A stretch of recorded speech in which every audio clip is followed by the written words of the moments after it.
모든 교직원, 불자님들께도 감사의 말씀을 올리고 오늘 강연회를 시작하겠습니다. 순서는 3기회를 시작으로 정가원 원장 스님 인사 말씀, 초청 강연회, 질의응답은 시간의 경과를 보고 진행하도록 하겠습니다. 공지사항 전달, 사홍서원의 순서로 진행하겠습니다. 자, 그럼 지금부터 2028년도 제2학기 11월 교직원 정기법회를 시작하겠습니다.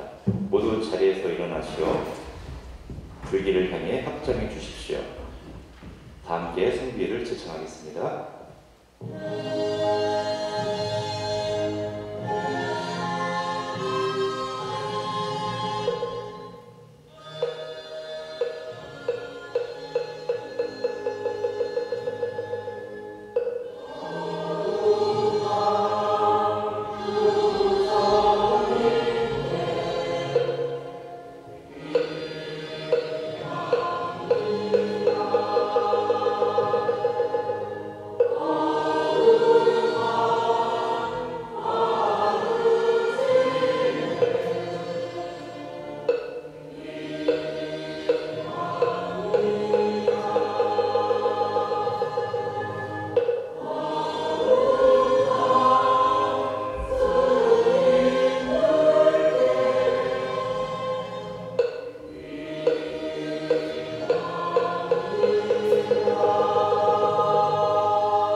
오늘 특별 강연회를 기획하시고 준비해 주신 정가원 원장 스님을 모시고 인사 말씀을 듣도록 하겠습니다.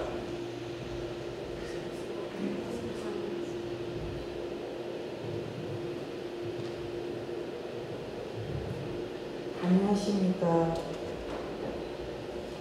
그럭저럭 올해 한 해가 지금 다 저물어가고 있습니다.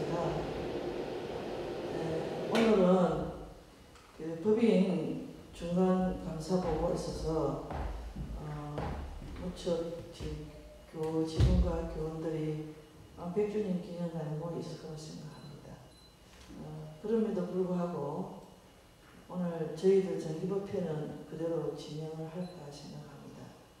특히 코로나19 때문에 지금 많은 학교 이렇게 교원과 교직원 학생들이 원만하지 않는 학교 생활이 되고 있지만 그래도 그런 어려움 속에서도 아마 학교가 이렇게 아무런 사고 없이 이렇게 잘 진행된 것은 많은 교직원과 교원 선생님들의 힘이 있기 때문에 이런 일이 아마 있을 거라 생각합니다. 지금 교정이 무척 노랗게 예쁘게 물들어가고 있습니다. 정가원에 단풍도 예쁘게 물들어가고 있고 또 어느 옆쪽에는 단풍잎이 전부 다 떨어지기도 하고 있고요. 또 엊그제는 10년여 만에 저희 학교에서는 선센터 중공식도 있었습니다. 많은 분들이 이렇게 많이 협조해 주셔서 정말 대단히 감사합니다. 그리고 오늘 우리가 이 어려운 코로나 시기에 흥규청 선생님을 모시고 좀 특별 강연을 하려고 합니다. 학교 여러 가지 사정상으로 어려운 시기에 조금 흥규청 교수님의 법회를 인해서 우리 교원과 교직원들의 변화, 어려운 생활 속에서 좀 더 새로운 어떤 마음을 가지고 학교가 잘 운영되기를 간절히 바라는 마음에서 정가원에서 이 긍규정 선생님을 모셨습니다.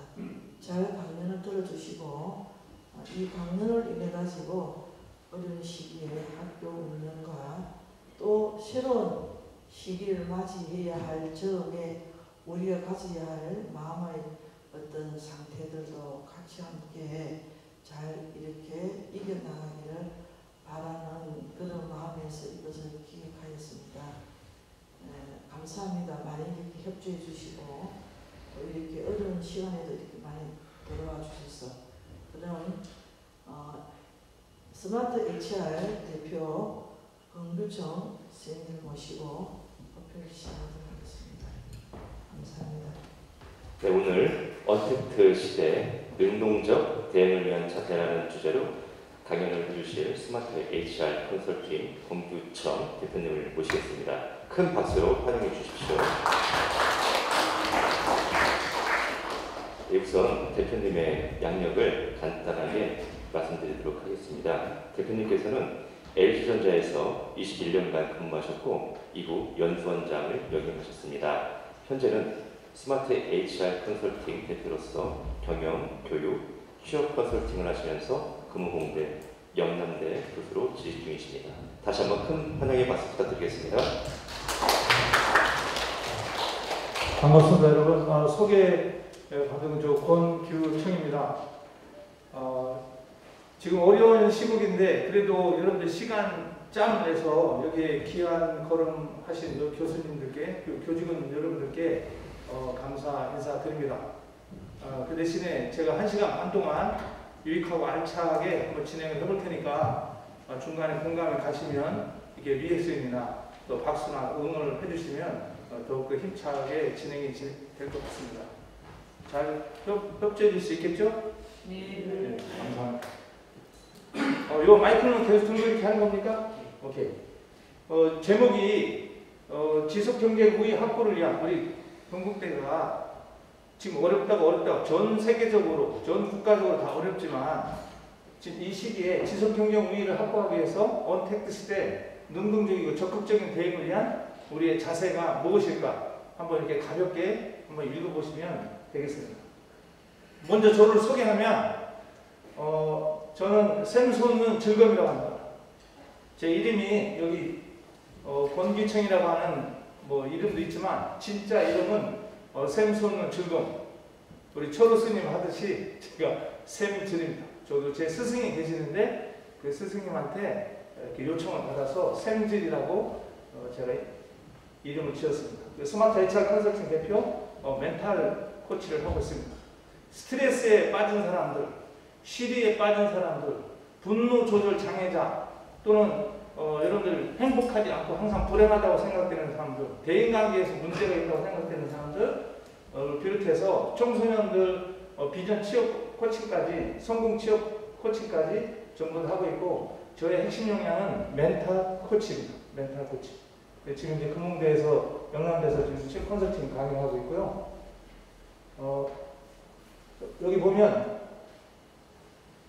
금홍대 전자학과 2대 졸업생입니다.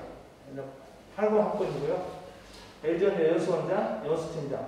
제가 이거를 좀 설명을 보여드리는 거는 아까 소개를 저를 해주셨지만 제가 어떤 백그라운드를 갖고 있는지 그걸 보고 이 강의를 들어보시면 좀 도움이 될 것이고 향후에 제가 강의 끝나고 나서 여러분들 질문을 좀 받으면 여러분들 제가 이런 어떠한 스펙을 갖고 있는지 보면 어떤 것을 질문해야 될지 알 수 있을 것입니다. 저는 여수시에서 취업성공 상한학교 원장 한 5년 동안 한 적이 있었는데 여기에서 취업률 93%, 대기업 취업률 98%를 달성한 적이 있어요. 아마 이 숫자는 여러분들이 이해하기 어려운 숫자, 믿어지지 않는 숫자일 겁니다. 그렇지 않습니까? 그렇지 않아요? 네. 아니 국내 대학교에서 93% 취업하는 데가 어디 있습니까?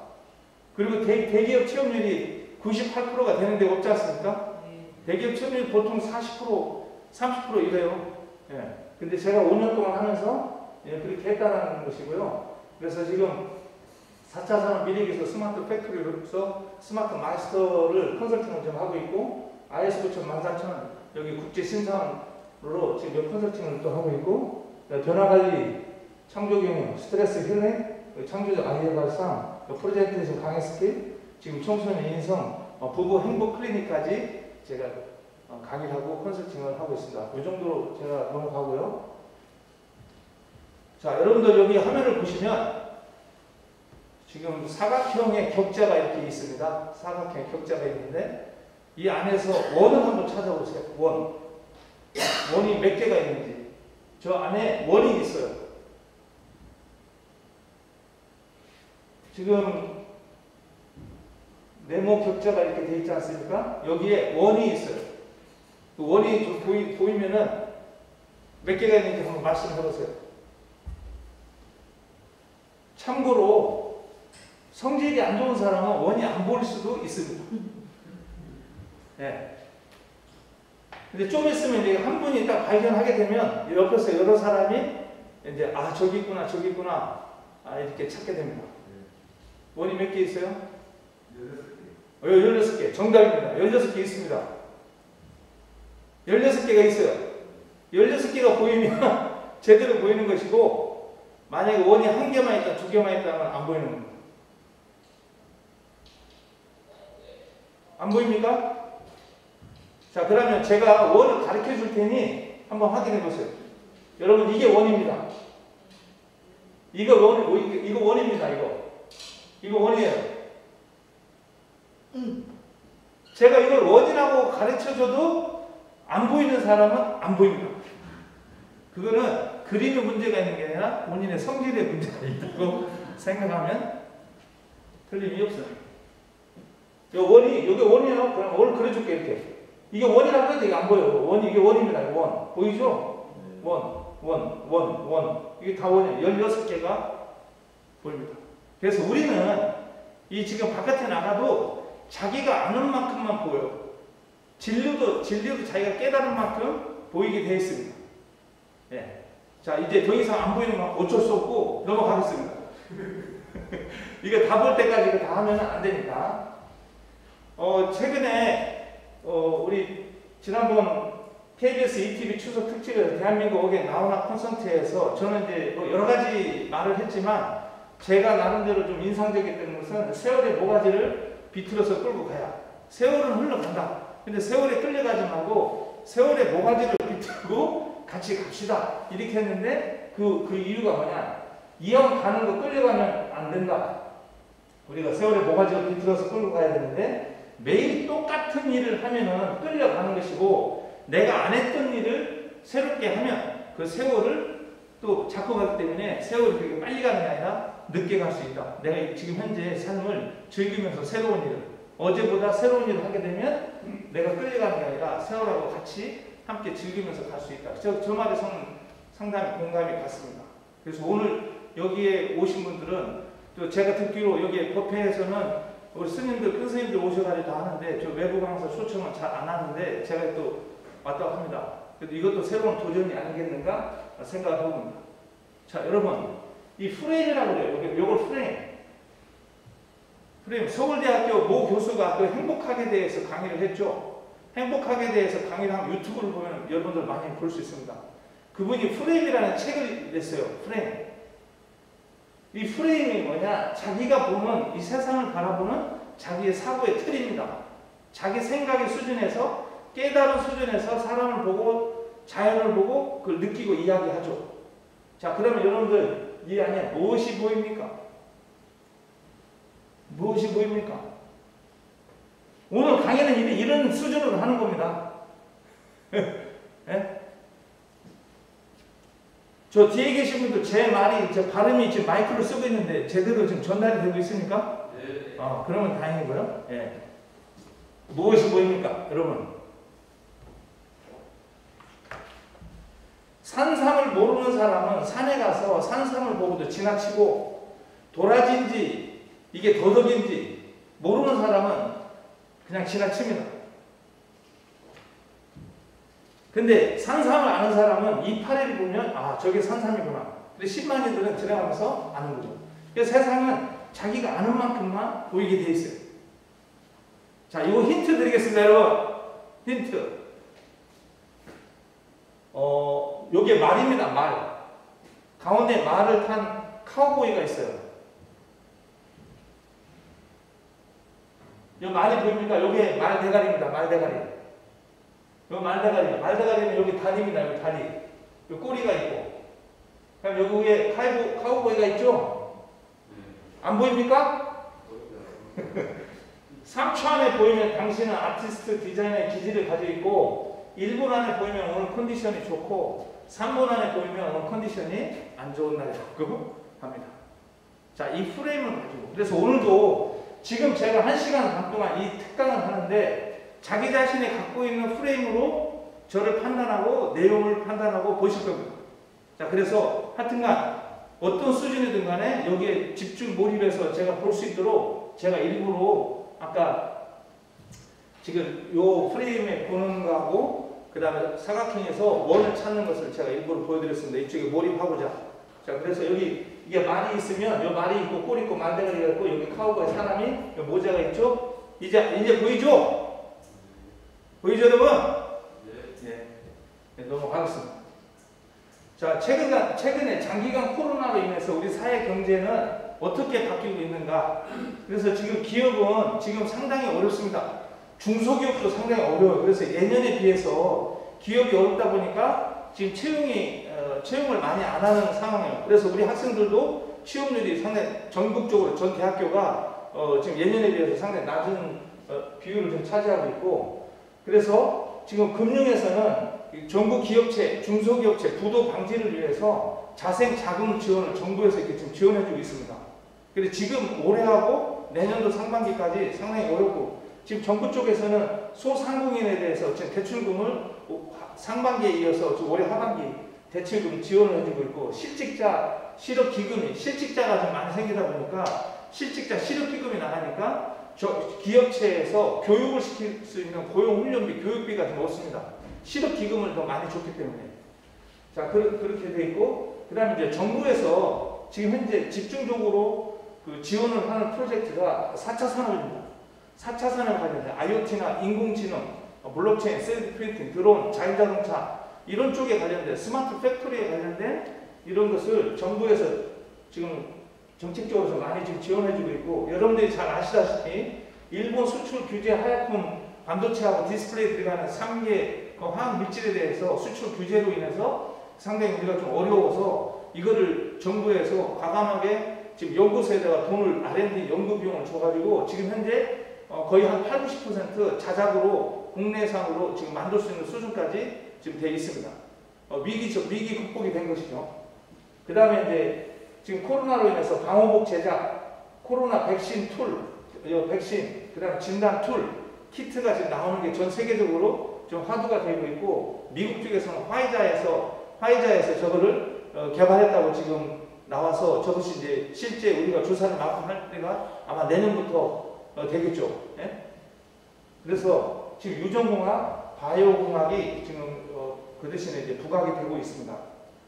또한 지금 우리나라가 탈원전, 문재인 대통령이 들어서부터 탈원전을 했기 때문에 신재생 에너지 쪽으로 이쪽에 그 터닝을 하고 있기 때문에 저쪽에 개발하는데 투자하는데 상당히 지원을 좀 많이 해주고 있고, 2차 전지가 지금 어려운 상황이지만 지금 조선업계, 자동차업계, 화학업계 대부분이 기계가 전부 다 경제 불황이지만 지금 2차 전지, 신재생 에너지 쪽이라든지 반도체 쪽이라든지 그 다음에 IT 산업 쪽은 지금 그래도 상승세를 지금 어려운 시기에서 지금 흑자를 전환하고 있는 상황입니다. 제가 이걸 왜 말씀드리냐 하면은 우리 학생들이 취업을 하는데도 어느 쪽을 좀 가야 되는지, 어떤 쪽에 내가 자격증을 좀 따야 취업하는 데도 유리할 수 있는지 이런 또 차관 포인트를 찾아낼 수가 있습니다. 그리고 기업체가 이 코로나로 인해서 지금 저도 이 마스크를 쓰고 해서 상당히 답답한데 지금 온라인으로 면접을 하고 온라인으로 프레젠테이션하고 온라인으로 인적성 검사를 하고 있습니다. 온라인으로. 삼성전자가 인적성 검사를 온라인 때문에 하지 못했는데 지금 온라인 화상을 켜놓고 인적성 검사를 지금 하고 있고 저 온라인으로 지금 면접을 보고 있습니다. 그러다 보니까 기업체 채용 방법이 상시 채용을 좀 증대를 하고 있어요. 그 정기적으로 3월달이나 9월달에 정기 채용을 하는 것을 수시 채용을 좀 많이 하고 있고, 언택트 면접, AI 채용을 하고 있다. AI, 인공지능, 자소서 검색, AI 채용을 지금 하고 있습니다. 그 대기업체에서 지원을 하고 있는 상황입니다. 그러면 4차 산업은 우리가 1차 산업에서는 기계 문명이고 2차 산업은 전기가 개발이 되었고 3차 산업에서는 IT, 컴퓨터, 스마트폰이 주력 사업이 되었습니다. 그래서 지금 우리가 4차 산업이 지금 들어서서 지금 IT를 기반으로 해서 인공지능과 그 다음에 각종 소프트웨어, 사람과 사물, 이 또 공간을 초월하는 이런 상태에서 인터페이스, 무선 인터페이스가 연결이 되어서 인공지능과 소프트웨어와 이런 것들이 같이 접목이 돼서 무선 통신, 새로운 정보 교환이 이루어지는 무선 콘트롤 기능이 이루어지는 융복합 시대가 지금 4차 산업 시대라고 합니다. 그래서 제가 이걸 왜 말씀드리냐 하냐면 지금 4차 산업 시대에 우리 도래해서 있기 때문에 그 학생들이 자격증을 따는 것은 취업하는 것이든 우리가 여기서 학과를 개설하는 것이든 그래서 명칭도 가능하면 로봇공학이라든지 아니면 여러분 드론에 관련된 것이든 이런 쪽으로 학과 명도 좀 바뀌고 있고 저희도 지금 우리도 창의적 인재 육성이라고 하는데 첨단 제가 정확하게 인지는 못하겠는데 우리 동국대에도 지금 명칭이 창의 쪽에 들어가서 그 혁신 쪽에 관련된 공대 그 여러 가지 바이오공학 그런 공학들이 있는 것으로 제가 알고 있습니다. 자, 그래서 4차 산업은 스마트 기기, 빅데이터 관리, SNS, 스마트 공장, 스마트 시리, 스마트 팜, 그다음 인공지능 로봇 이런 것들이 이제 진행이 되고 또 지금 현재는 친환경 녹색기업, 친환경 녹색기업으로 해서 온실가스 관리, 그다음에 대체에너지 개발, 그다음에 이제 고령화 사회 이런 고령화 사회가 지금 접어들면서 노인들이 이제 많아지는 거죠. 저희들이 이제 2030년 후반대에 가면은 이제는 3명당 1명이 60세 이상의 노인이 된다고 합니다.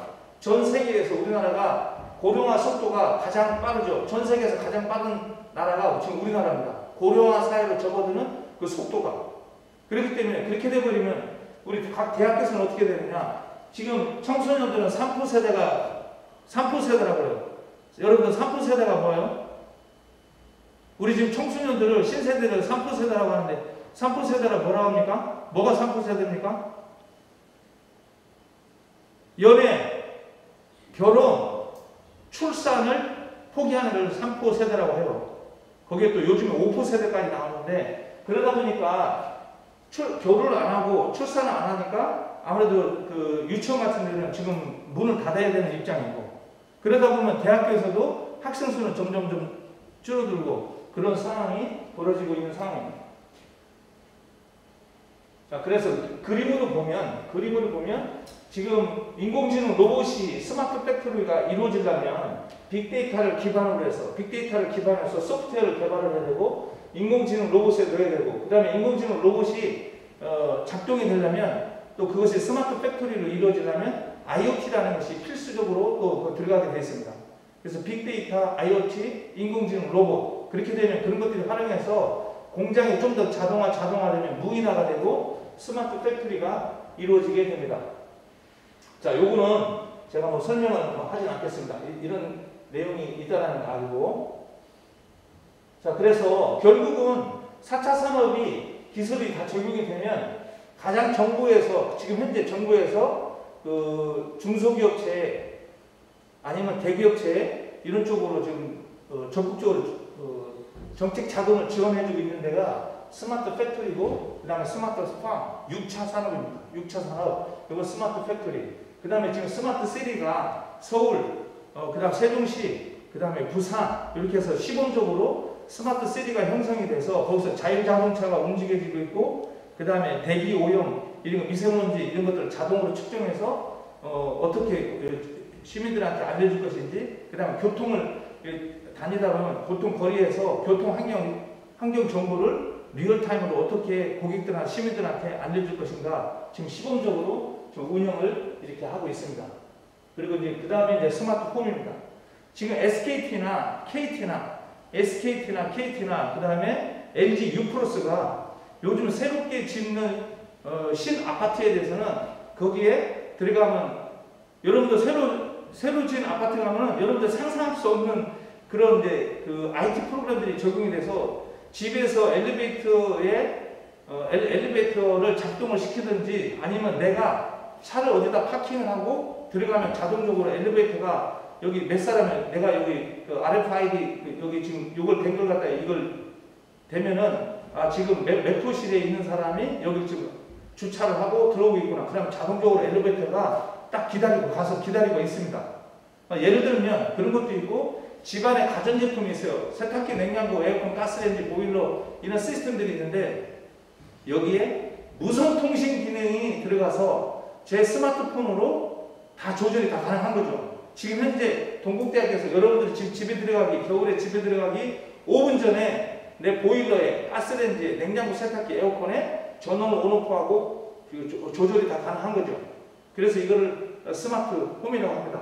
그러니까 요즘에 SKT하고 KT U+에서 그 집안에 그런 거를 동물들 집에 동물들한테 먹이 주는 거, 그 다음에 집에 누가 들어오는지 안 들어오는 거, 그런 정보를 전부 다 리얼타임으로 알 수 있게끔 하기 위해서 스마트 홈이 생기고, 그 다음에 인간의 하이브리드화, 인간 그 육체에다가 스마트 워치라든지, 그 다음에 여기 가상 안경이라든지, 그 다음에 여러분들 컨택트 렌즈를 끼게 되면 여기 컨택트 렌즈가 나의 당뇨를 측정한다든지, 그 데이터를 무선으로 지금 오늘의 혈압이 어떻게 되는지, 당뇨가 어떻게 되는지 그 수치를 알려줄 수 있는 그런 나노 로봇, 혈액 속에 나노봇이라고 하는 이런 것들을 칩을 알려줍니다. 스마트 칩을 내 몸에다가 장착을 하게 되면 거기에 대한 신체 변화 정도를 무선으로 데이터로 이 스마트폰으로 다 알려주게 되어 있습니다. 그래서 이것을 인간의 하이브리드화 된다. 그래서 이런 것들이 전체가 다 이루어지면 전 세계가 스마트 월드가 이루어지지 않겠냐, 이런 흐름입니다. 자, 그래서 지금 앞으로 제가 이렇게 시대적 변화를 얘기했는데, 코로나가 온 것은 지금 어떻게 변명을 할 수는 없고 맞이는 해야 됩니다. 우리 학생들이 신입사원 숫자가 점점 가면 갈수록 출생을 안 하니까, 결혼을 안 하니까 아무래도 우리 신입사원 학생 수가 점점 줄어들겠죠. 자, 이런 건에 대해서 어떻게 우리는 대응을 해야 되는지. 모든 것은 변하지만 변하지 않는 것이 여기 두 가지가 있대요. 모든 건 다 변하는데 변하지 않는 게 두 가지가 있다. 그게 뭐냐? 하나는 진리입니다. 진리는 변하지 않는다. 두 번째, 변화는 끝이 없다. 변화는 끝이 없다라는 것은 이건 변하지 않는다. 다른 건 다 바뀌는데 저건 바뀌지 않는다는 거예요. 자, 지금 우리가 코로나19가 지나면 이것이 변종이 돼서 또 내년에, 내후년에 또 어떤 질병이 또 도래할지를 모르잖아요. 빌 게이츠가 얘기했습니다. 빌 게이츠가 전 세계가 무기로 인해서, 핵무기로 인해서 사람들이 죽는 게 아니라 질병으로 해서 바이러스로 인해서 사람들이 죽을 것이다. 이걸 3년 전에 빌 게이츠가 얘기했어요. 근데 그게 지금 맞아떨어지고 있지 않습니까? 핵무기로 사람이 죽는 게 아니라 질병으로 죽는다. 즉 바이러스로 죽는다고 했어요. 바이러스. 예. 그래서 우리가 지금 이런 흐름을 당연히 인식을 하고 어떻게 대응을 해나갈 것인가 한번 생각해 보시고요. 자, 여러분들 교수님들이 여기에 정책을 입안하시는 우리 교수님들이 여기 좀 많이 오셨고 한데, 지금 우리 학생들이 지금 면접을 하면 하반기에 지금 이렇게 지금 하고 있어요. AI 자소서인데 여러분들이 입사 지원서하고 자소서 쓰지 않습니까? 그럼 이거를 컴퓨터로 AI로 분석을 해버려요. 인사 담당자가 분석하는 게 아니라 AI로 분석을 해버리면 여러분들 10초 안에 결과가 나오는 거예요. 10초 안에 결과가 나와. AI 자소서 검색하면 합불력으로 결정납니다. 근데 인사 담당자 이거 보려고 하면은 이걸 한참 보려면 시간이 한 15분에서 20분 정도 걸리거든요. 그걸 다 보려고 하면. 그리고 AI 면접을 가지고 지금 오프라인으로 면접을 보기 전에 카메라에서 육성으로 나와가지고 질문합니다. 우리 회사에 지원하려고 하는 이유가 뭡니까? 지원 동기가 뭐고, 당신이 지원한 학과가 나노로봇 공학과라고 한다면 나노로봇 공학과가 어떤 일을 하는 겁니까? 나노로봇 공학과를 바이오 생명공학과를 지원한 이유가 뭡니까를 교수님들이 안 해도 로봇이 학생하고 이걸 질의응답을 하는 거예요. 그러면 화상으로, 지금도 저를 화상으로 찍고 있지만 이 학생이 지금 표정이 밝은지 긴장하는지 떠는지, 그 다음에 그 질문에 대해서 어떻게 답변을 하는지를 AI가 이게 판단을 하는 거예요. 근데 우리 인간은 우리가 선입관이 있지 않습니까? 이쁜 사람, 좋은 사람, 또 아니면 이 친구가 내 고향 후배니까 더 잘 봐줘야 되겠다. 그런 어떤 편입관을 갖고, 선입관을 갖고, 편견을 갖고 하는 그런 판단이 없어지는 거죠. AI로 면접을 본다면. 근데 지금 그게 지금 대기업체에서 올해 상반기 때 코로나 때문에 AI 면접을 하고 있다는 것입니다. 자, 그러면 그런 거를 우리 취업본부에서도 AI 검색에 대한, AI 자소서 검색에 대해서, AI 채용 면접에 대해서도 준비를 해야 되는 것이죠. 하나 예를 들면 그렇게 하는 겁니다. 자, 그래서 이런 걸 한번 제가 좀 설명을 드리겠습니다. AI 자소서 분석기로 하면 어떤 거를 볼 수 있느냐? 여러분들 10초 만에 나오는데 결함수, 오자, 탈자, 반복 단어가 어떻게 되는지, 표절률, 이거를 같은 삼성전자에 낸 친구들 중에서 누가 표절을 했는지 알 수가 있는 거예요. 네? 그 다음에 직무 적합도, 품질 관리, 아니면 영업, 마케팅, 그 다음에 기술, 생산기술, 이게 지원을 했는데 그 직무에 적합한지 안 적합한지 상중하로 나오는 겁니다. 그리고 회사에서 AI, 딥러닝을 넣어서, 딥러닝, 그러니까 로봇가 자기 스스로가 사람이 생각하는 수준으로 자율적으로 서칭을 해서 판단할 수 있는 걸 딥러닝이라고 하는데, 여기 AI 자소서에다가 어떤 단어를 많이 썼는지, 이런 자격증이 있는지, 이런 경험이 있는지, 이런 사람들은 가능하면 상으로 매겨라. 이것을 인위적으로도 프로그램을 거기다 넣을 수가 있어요. 그러니까 여러분들이 지금 여기 들어오는 우리 신입사원 학생들을 인터뷰를 하지 않습니까? 면접을 보지 않습니까? 그 다음에 이것이 AI 자소서 검색도 충분히 지금 가능하고 인공지능 로봇도 가능해요. 단지 지금 그거를 최종 결정짓지 않는 이유가 뭐냐면 저것의 신뢰도가 아직까지 한 60%? 그 정도 되기 때문에 인공지능과 AI 자소서를 지금 향후에 도입을 해야 되기 때문에 어쩔 수 없이 도입을 해야 되기 때문에 지금 현재 시행을 하고 있고 AI 면접도 먼저 보고 그 다음에 직접 그 면접관들이 직무 면접, 인성 면접 보고 최종 판정을 하게 되어 있습니다. 근데 이게 이제 신뢰도가 높아지면, 판단 정도가 높아지면 나중에는 이 맨투맨으로 인간이 그 판정하는 게 아니라 로봇가 판정하는 시대가 조만간 올 것이다. 제가 볼 때는 지금 코로나 때문에 화상 면접을 계속하고 인공지능 하기 때문에 그 속도는 제가 볼 때는 내년 하반기쯤이면 제가 볼 때는 신뢰할 수 있을 만한 정도로 충분히 가능하리라 저는 판단이 됩니다.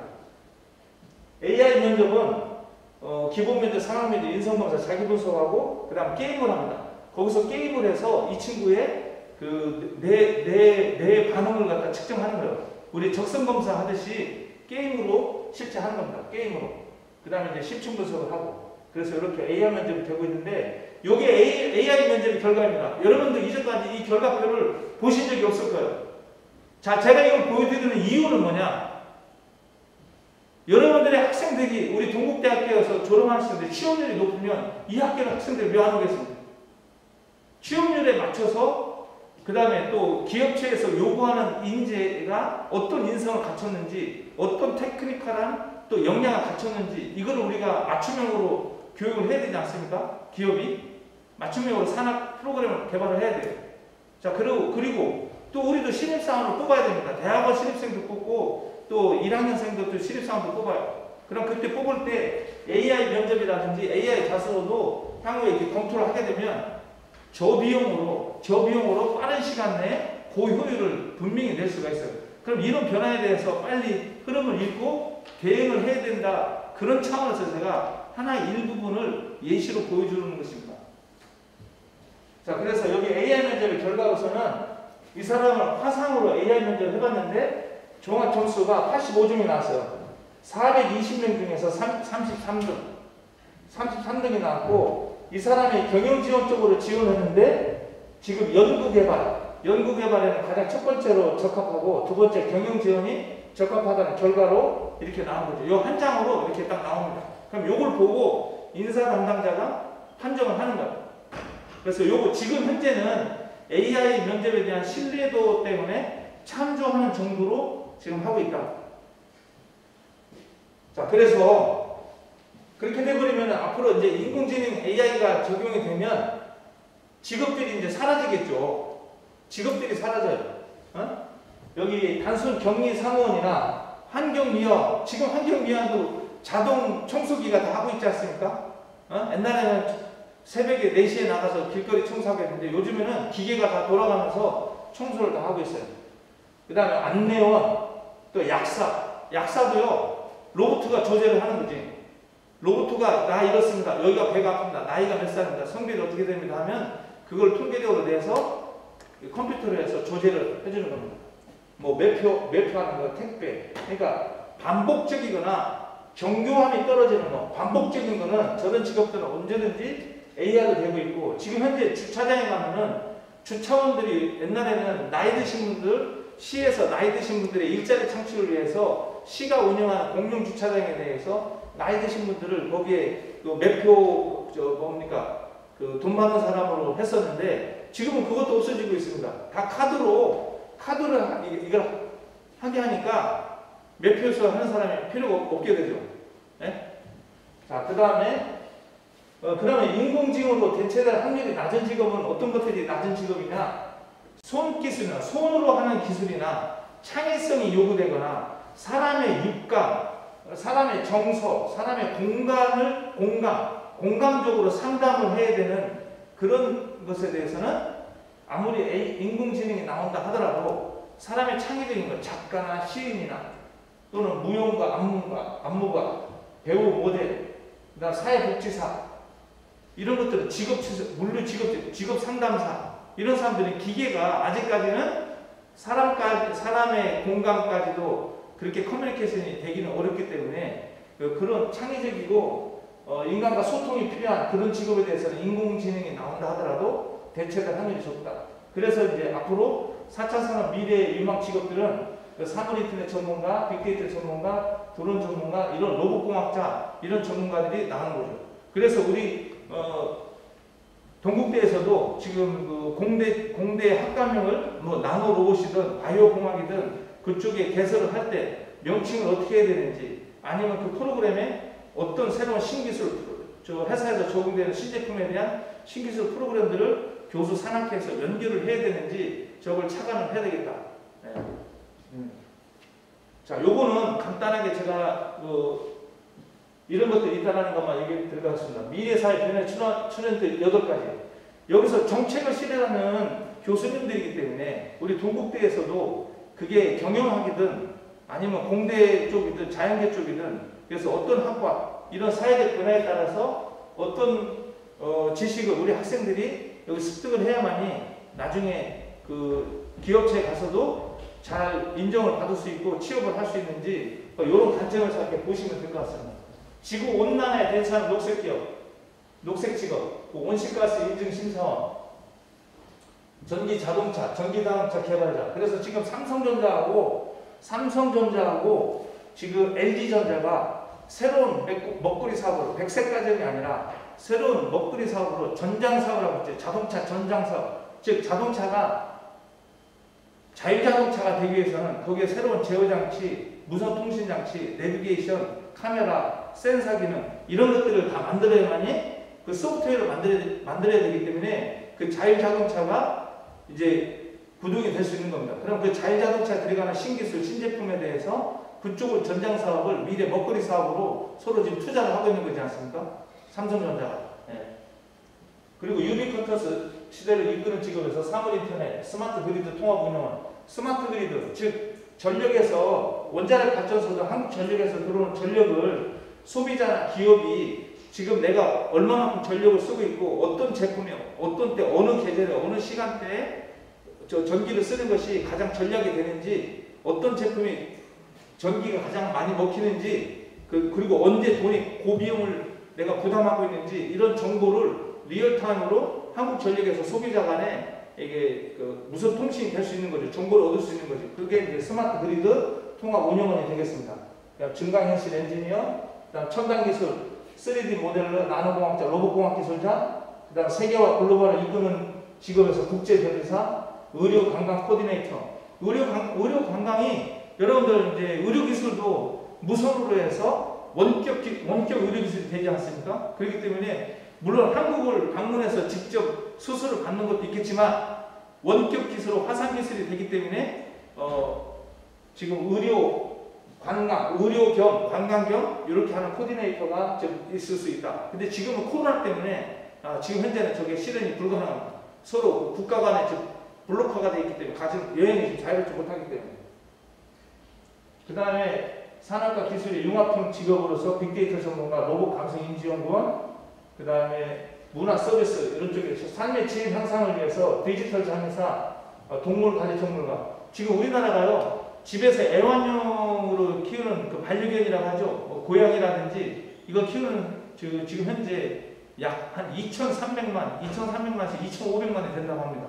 그러니까 이쪽에 반려견 그 개나 고양이나 또 다른 동물들을 그거를 그 수의사들이 그 다음에 저 동물 지금 심리 치료까지 하지 않습니까? 어린아이들 인성교육 하듯이 그 고양이나 개를 훈련을 시키고 주인이 잘 따라가게끔 심리 치료까지 이런 걸 하고 있어요. 그래서 지금 동물관리 전문가 디지털 장의사는 사람을 하는 게 아니라 모든 컴퓨터로 네트워크로 나의 정보가 세계 만방에 다 가 있으니까 권규청이라는 이름을 때리면 어디에 은행에 보험에 어떤 것들이 들어가 있는지 지금 내 정보가 어디에 가 있는지를 다 찾아서 그 보안을 유지를 해준다는 거예요. 그래서 쓸데없는 데 가 있는 거는 그 개인 보호를 위해서 그거를 다 차단해주고 없애주고 보호장치를 해주는 것이 디지털 장의사입니다. 예. 그런 쪽으로 컨설팅 사업이 될 수가 있다. 저는 개인적으로 이거를 좀 얘기를 하고 싶어요. 빅데이터 관련된 컨설팅 사업이 좀 활성화되지 않겠나 생각합니다. 빅데이터. 지금 빅데이터가 어느 직종이나 어느 회사들에 가서 어느 부서나 적용되지 않는 게 없거든요. 그리고 인공지능 로봇 프로그램, 소프트웨어 프로그램을 만들려면 그것이 통계적인 데이터를 기반으로 해야 되기 때문에 빅데이터를 찾아주고 하는 컨설팅을 하는 거예요. 빅데이터. 고객이 원하는 데이터가 뭐냐?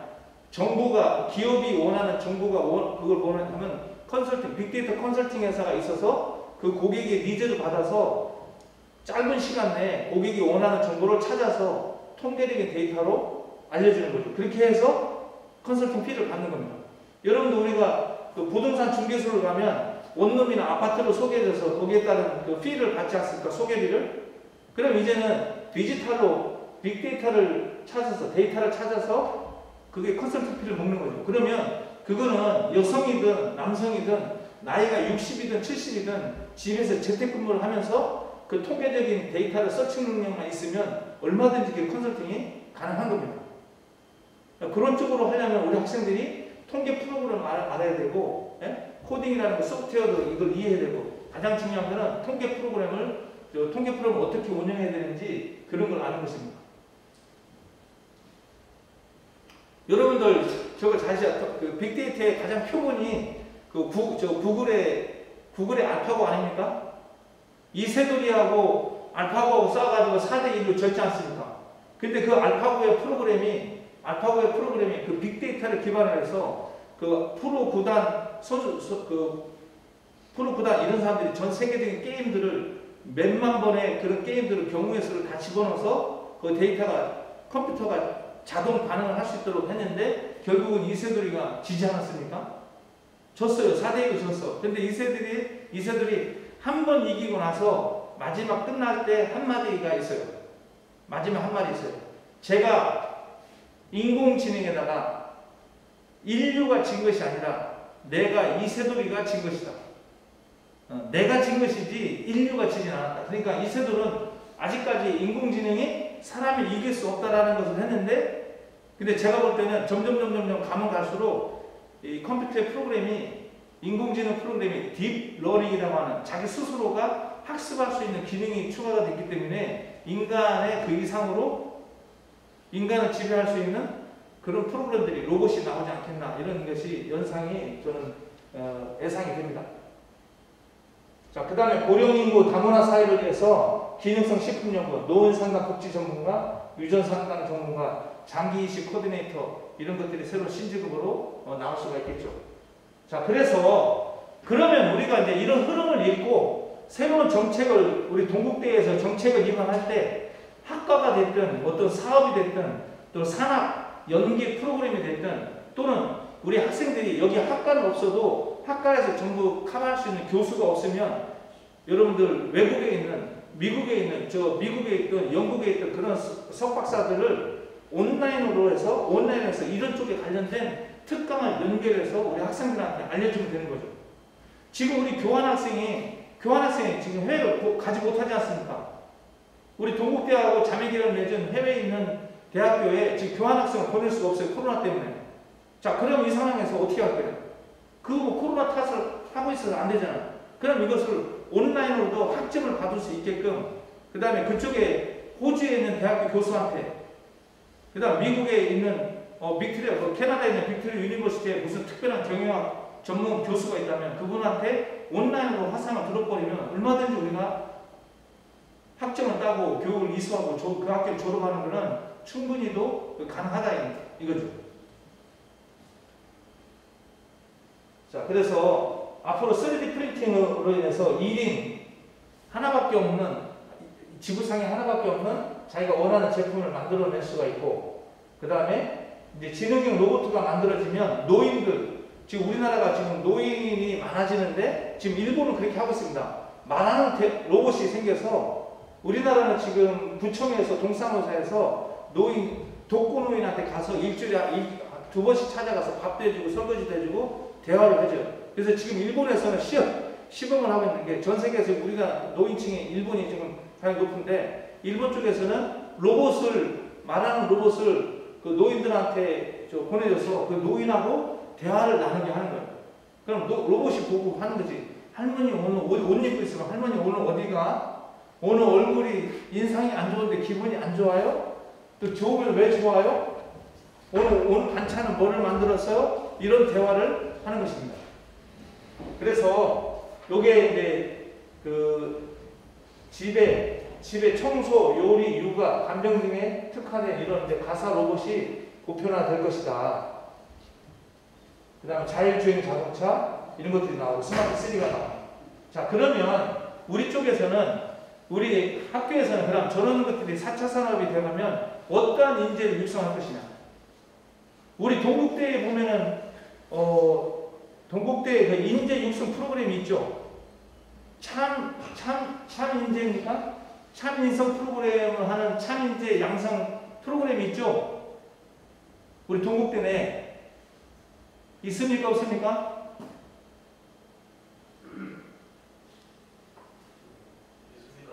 있어요. 각 대학교에 참 인성 프로그램을 하는 그 프로그램이 있어요. 학생들이 그거를 교육을 이수를 받으면 교내에서 마일리지를 이렇게 주는 게 있어요. 그래서 저기도 제가 홈페이지를 잠깐 봤었는데 여기 참여성 프로그램이 있습니다.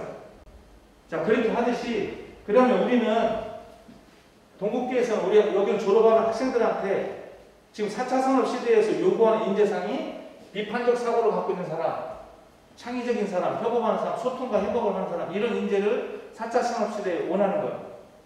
자, 그러면 여기서 비판적 사고라는 것은 불평불만 하는 것이 아니라 왜 이런 것을 해야만 되지? 문제의식을 가지고 새롭게 바라보는 그런 걸 갖다가 여기서 크리티컬 띵킹이라고 하는 겁니다. 크리티컬 띵킹이라고. 어떤 과정을 의심하고 왜 이걸 이렇게만 해야 되는 것이지? 또 why를 한번 생각해 보는 거죠. 그리고 다양한 사람과 소통을 해야만 정보를 얻을 수 있고, 그 다음에 요즘에는 이제 사람과 소통이 아니라 IoT가 되어 있기 때문에 기계의 시스템하고 사람하고도 정보를 오가고 하기 때문에, 여러분들 스마트폰이 기계 아닙니까? 기계하고 사람하고 모두 정보를 소통하지 않습니까? 기계와 기계의 소통, 사람과 사람과의 소통, 사람과 기계의 소통, 이런 것들을 원활하게 잘 할 수 있는 사람을 4차 산업 시대에 요구되는 인재상이다. 그러면 우리가 참 인재상에서 동국대에서 참 인재상 프로그램이 있으면 거기에 보완을 해야 됩니다. 보완을 해야 돼. 만약에 여기도 더 해야 될 게 있으면. 그리고 저는 제가 이거를 강의를 준비하면서 이제 생각을 해봤는데, 모든 대학에 참인성 프로그램이 학교에 다 있어요. 자, 그러면 제가 동국대에 있는 참인성 프로그램이 과연 경쟁력이 얼마큼 있는 거냐? 다른 경북대에서든 부산대에서든 동국대에 있는 참여성 프로그램을 여기서 벤치마킹 할 수 있는 경쟁력이 있는 프로그램이냐 이게. 제가 만약에 동국대에서 그 프로그램을 한다면 저는 그렇게 좀 만들고 싶어요. 목표를 그렇게 하고 싶다. 그래서 더군다나 우리가 여기가 동국대가 즉 불교 관련된 대학교지 않습니까? 그러면 학생들을 인성교육을 하는 데는 아주 제가 볼 때는 적합하다고 봐요. 다른 데보다, 일반 다른 데보다. 왜? 여기는 진리를 배우면 되니까. 부처님의 가르침을 배워서 참된 인성을 가르치기 때문에 다른 대학보다 인성교육에 대해서는 더 경쟁력이 있어야 되지 않겠냐. 그러면 이게 동국대 인성 프로그램이 경쟁력이 있으려면 어떤 수준까지 돼야 되느냐? 여기 경주의 산단에 있는 산단 또는 대구에 있는 구미에 있는 이런 산단에 있는 공업단지에 있는 기업체에서 자기 직원들을 동국대에다가 맡겨버리면 인성 프로그램을 맡겨버리면 우리가 원하는 인재상으로 이 사람들을 교화를 시킬 수가 있다.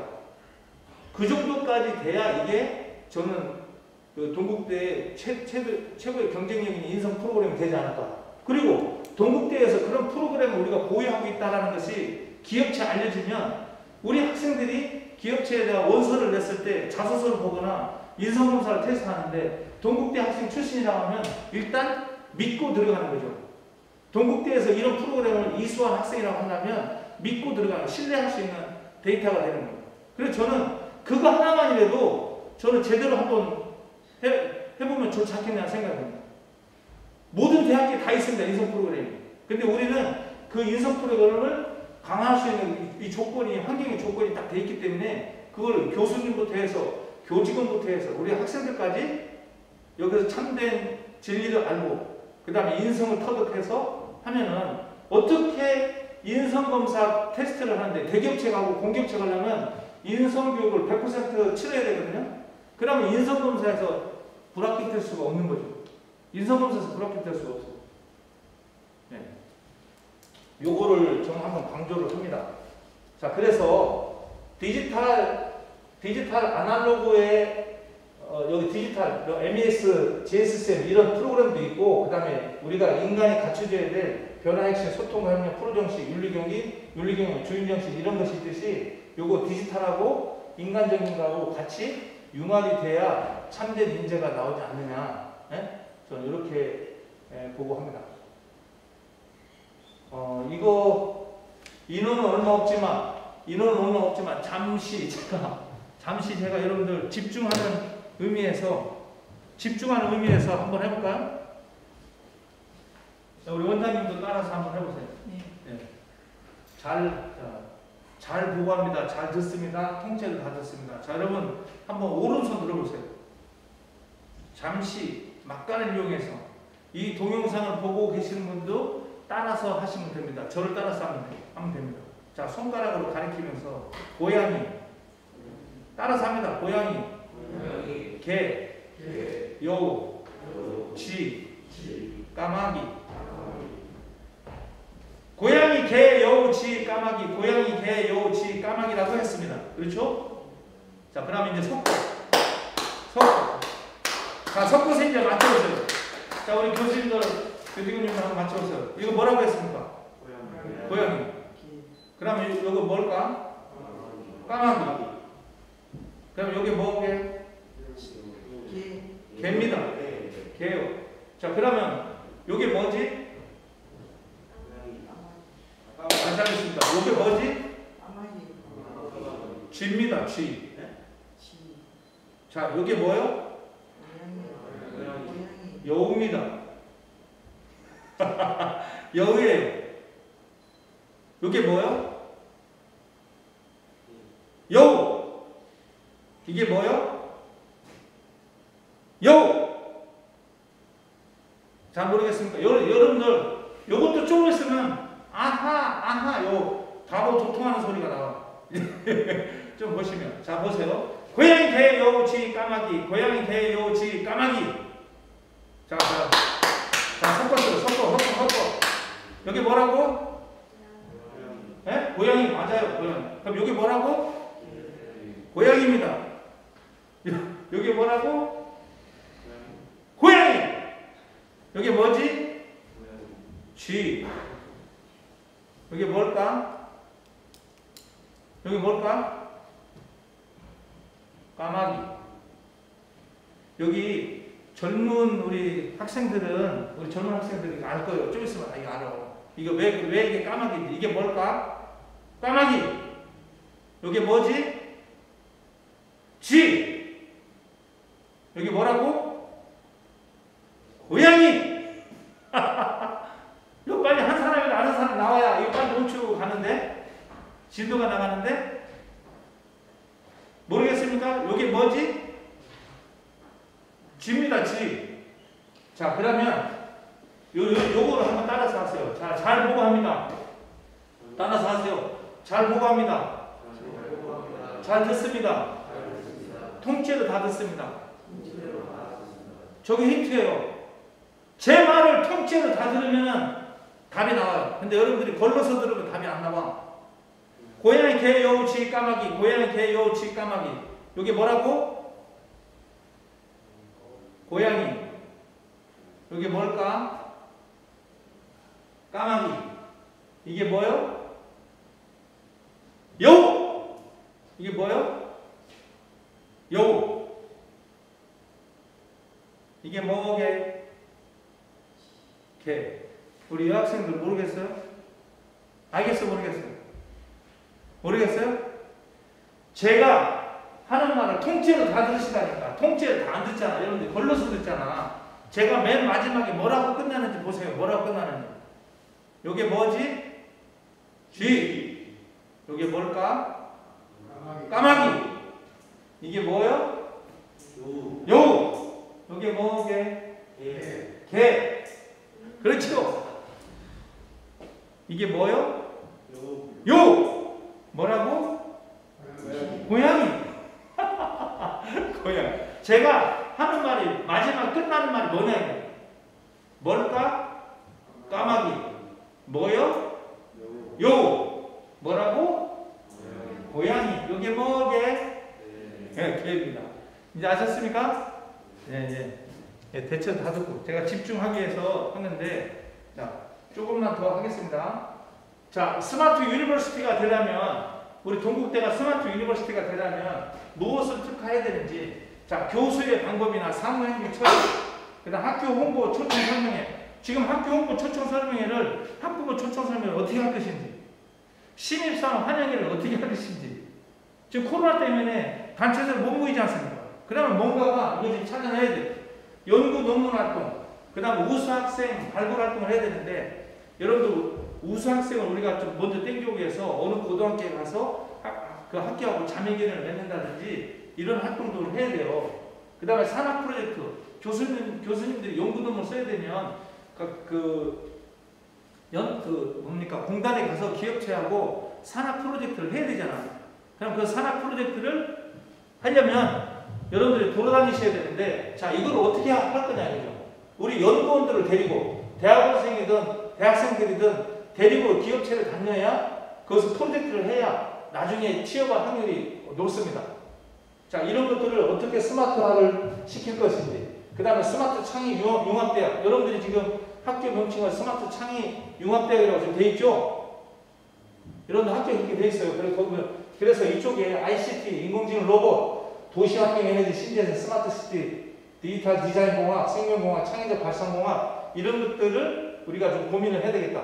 여러분들 지금 학교에 디지털 디자인공학, 그다음 바이오공학 이런 건 있을 겁니다. 여러분들 지금 학과에 있는데 저는 이것도 하나 제안을 해요. 창의적 발상공학. 다른 대학에서 똑같이 있는 것은 특화되지가 않는다. 그러면 좀 우리끼리 동국대에서 경주 캠퍼스에서 좀 특화된 프로그램이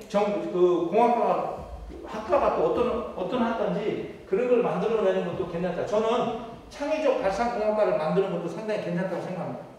지금 대학원에는 창의적 발상 전공학과가 있어요. 대학원에는. 그래서 이 친구들이 앞으로 가면 갈수록 이 브레인을 어떻게 활성화시키고 창의적 아이디어를 어떻게 좀 많이 낼 것인지, 이 변화에 따라서 어떻게 대응할 것인지, 문제 해결을 어떻게 할 것인지, 거기에 관련된 자격증이나 문제 해결 툴 같은 것들을 가르쳐주면은 이 창의적 발상공학이 상당히 괜찮지 않겠나, 저는 이렇게 생각이 됩니다. 자, 그 다음. 자, 우리 대학에서 지속 경쟁 우위 확보를 위해서, 우리 대학이 지속 경쟁 우위 확보를 하는 것이 뭐냐면, 이겁니다. 결론은 이거예요. 우리 기업에서 인재를 요구하는 학교, 삼성이든 LG든 아니면 중소기업에서 동국대에다가 우리 이런 인재를 좀 뽑아주세요. 우리 학교에 와서 이런 학생들을 좀 뽑아주세요. 그렇게 요구하는 학교로 만들어야 됩니다. 비전을 그렇게 만들어야 돼요. 왜? 동국대 오면 인성교육에다가 거기 매니지먼트 교육이든 공대 교육이든 이런 것들 사회학 교육이든 인성교육을 바탕으로 잘 돼 있기 때문에 우리 회사에 이런 인재를 좀 보내주세요. 그런 요구하는 학교가 돼야 됩니다. 그리고 두 번째, 취업이 잘 되는 학교. 그렇게 해서 취업이 잘 돼야 됩니다. 기업체 졸업을 해서 대학원이든 취업이 잘 돼야 돼요. 그렇게 명문이 나 있으면 기업에서 요구를 하고 취업이 잘 되는 학교가 되었으면 어찌 동국대학교를 오려고 안 하겠습니까? 우리가 마케팅을 안 해도. 이런 어떤 슬로건을 가지고 새로운 정책을 우리가 꾸준하게 혼자서 고민하는 게 아니라 정책위원회 교수님들이 계시면 이쪽으로 끊임없이 고민을 하고 아이디어 발상 회의를 해야 되지 않는가. 그게 미래를 위한 종자 씨를 뿌리는 것이 아닌가. 예, 그거는 끊임없이 해야만 됩니다. 그래서 기초공학, 우리 학교에서는 기초공학, 과학이론을 가르치지만 신제품, 신기술, 신생활 트렌드를 정확하게 읽고 학과에 전체 교수님이 없다 하더라도 그러면 각 기업체에 있는 그런 최근에 빅데이터 전문가든 드론 전문가든 IT 전문가든 그런 교수들을 초빙을 하든 아니면은 아까 온라인으로 그런 프로그램을 해서 충분히 이 역량을 우리가 쌓을 수가 있다. 그러기 위해서는 산학 연계 프로그램을 이런 산학 연계 프로젝트를 많이 해야 되고 기업에서 요구하는 맞춤형 학과를 운영하는 겁니다. 이 근방에서 부산대 기계과에서 원하는 프로그램이 어떤 것인지 경북대에서 전자과든 화학이든 이런 것이 요구하는 것이 있으면 어떤 프로그램으로 우리가 디자인해야 되는지. 자, 성균관대는 삼성전자의 디스플레이 공학을 만들었지 않습니까? 성균관대에서 우리 디스플레이 공학으로 인재를 육성해주마. 반도체 육성해주마. 그래서 그 프로그램을 만들어서 하기 때문에 삼성에서 석사, 박사 과정을 성균관대, 한양대에 보내는 겁니다. 그런 프로그램들을 많이 해야 되겠다. 그리고 전문기관, 연구소하고 연계해서 원격 수업을 하는 겁니다. 여기 우리 교수로 다 카바링 하는 것이 아니라 교수는 기본적으로 기초이론을 가르쳐주고 그 다음에 연구소에서나 기업 현장에서 최첨단에 관련된 신기술은 아무래도 그거를 적용할 수 없기 때문에 그렇다면 그걸 산학 연계를 해서 기업체에 있는 교수들이나 연구원에 있는 교수들을 연계시켜서 초빙이나 포럼이나 이런 것들을 연계해서 프로그램하면 충분히 우리는 그 솔루션을 얻을 수 있다고 저는 생각합니다.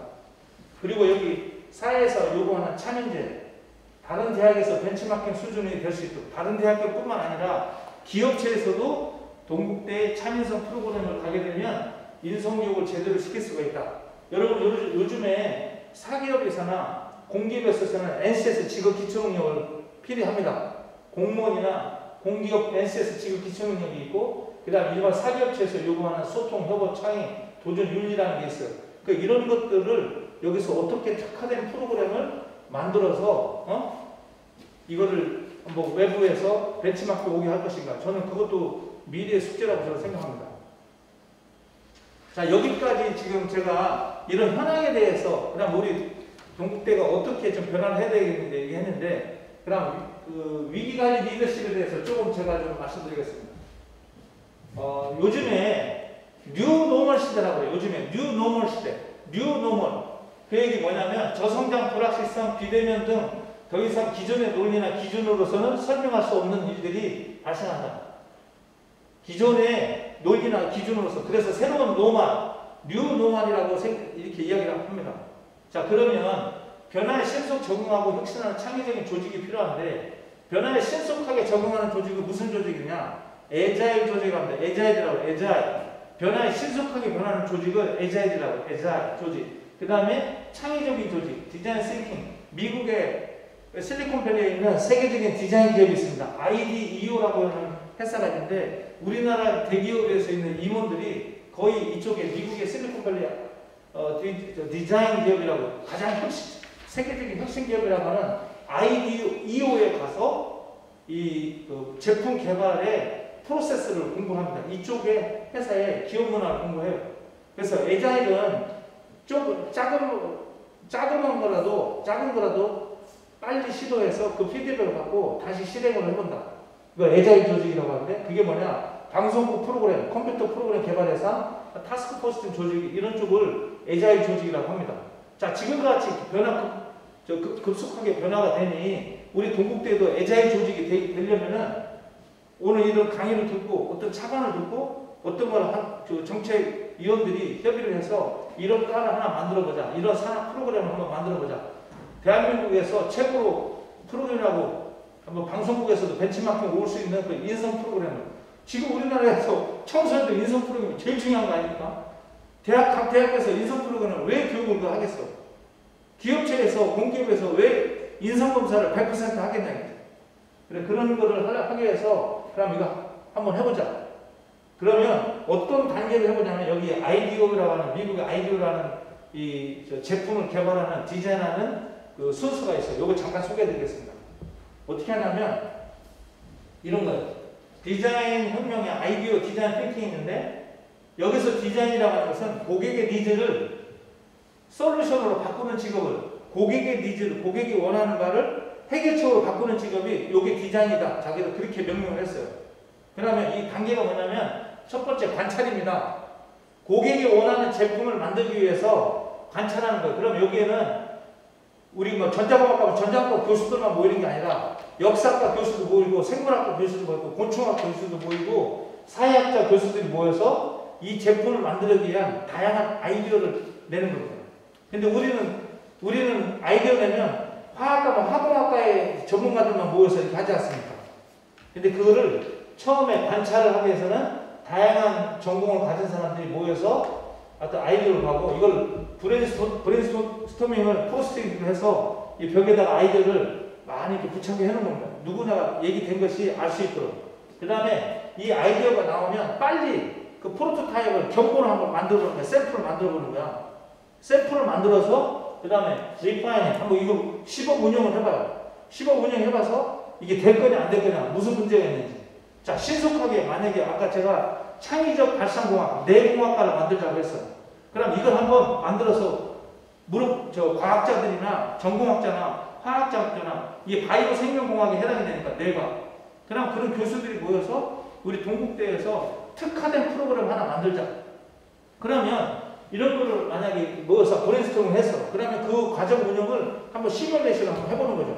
시범 운영 해본다 이게. 그럼 이렇게 했을 때 각 연구소에 폭평회를 해보고 각 기업체에 있는 인사 담당자나 또 전문 하이테크 R&D 연구원들을 초빙을 해서 우리가 이렇게 만드는 프로그램을 그 창의적 발상 학과를 내공학과를 만들었는데 이런 인재를 이런 역량을 키워서 나가면 여러분들 어떻게 생각하는지 다양한 전문가들로부터 한번 이거 평가를 받아보는 거죠. 그렇게 하고 이제 정교화 시키는 작업을 하면 이게 작품이 안 만들어지겠습니까?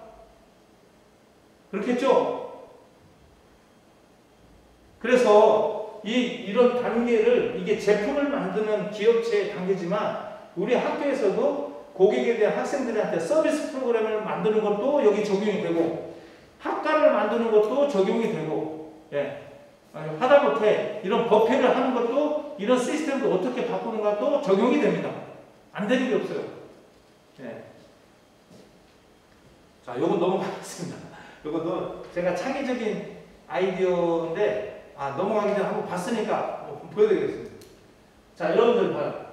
네 가지 중에서 공통점이 단 한 가지를 고른다면 제가 이거 창의적 아이디어 발상 프로그램에서 강의할 때 쓰는 장표예요. 자, 이런 걸 보면 그냥 재밌게 할 수 있어. 자, 요 네 가지 그림이 있는데 이 네 가지 중에서 세 가지는 같은 공통점이 있는데 한 가지는 공통점이 없는 게 있어. 엄청나게 많습니다. 엄청나게 많아. 지금 여러분들이 그 알고 있는 거 발견한 거 그거 그대로 말씀하시면 돼요. 생각하고. 원장님 뭐가 있을까요? 네. 칼. 네. 칼이 왜 칼일까요? 이제 배추, 소나무, 고추는 자연적으로서 발생하는 것이고 또 이제 소나무일 수도 있습니다. 네, 소나무일 수 있어. 있는 이유는 배추, 칼, 고추는 어떤 음식을 만드는 데 있어서 필요한 도구이고 소나무는 먹지 못하는 거. 그렇습니다. 예. 여기 배추, 여기 칼, 고추는 김장할 때 쓰이는 거잖아. 근데 얘 소나무는 김장할 때 안 쓰지. 근데 또 원장님이 말씀하신 게 요 배추나 소나무, 고추는 자연적으로 이렇게 생길 수 있는 건데 칼은 인위적으로 조작적으로 만든 것이다. 예, 말이 맞죠. 또 많이 있어요.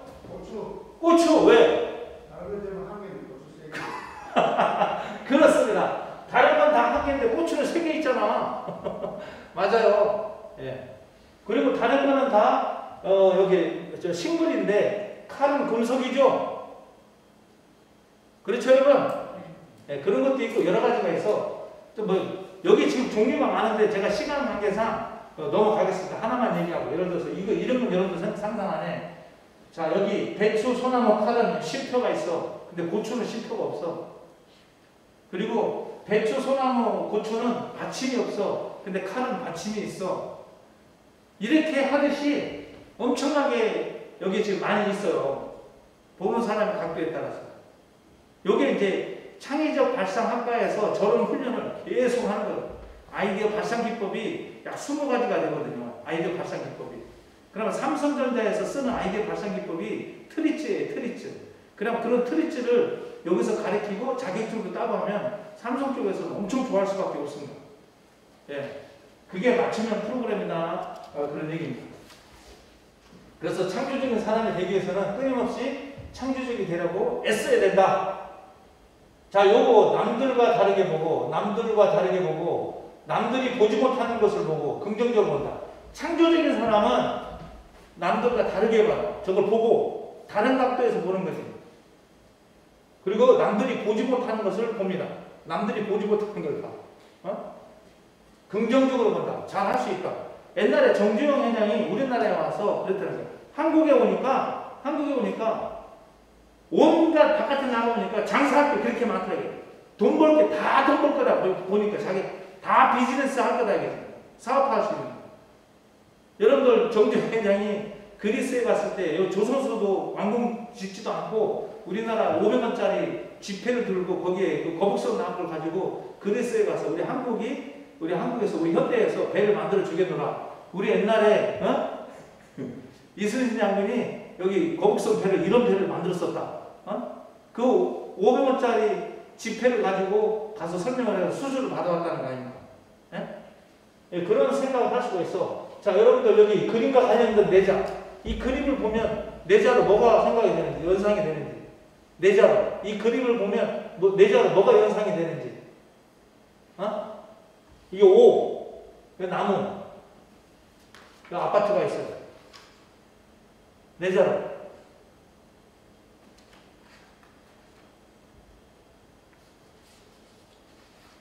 오동나무입니다. 오동나무. 이해가십니까? 교수님 이해 안 되세요? 되죠? 오동나무다 이거야. 그러니까 저런 그림을 만들어서 생각을, 추리력을 키울 수 있는, 연상력을 키울 수 있는 이런 것도 좀 할 수가 있고.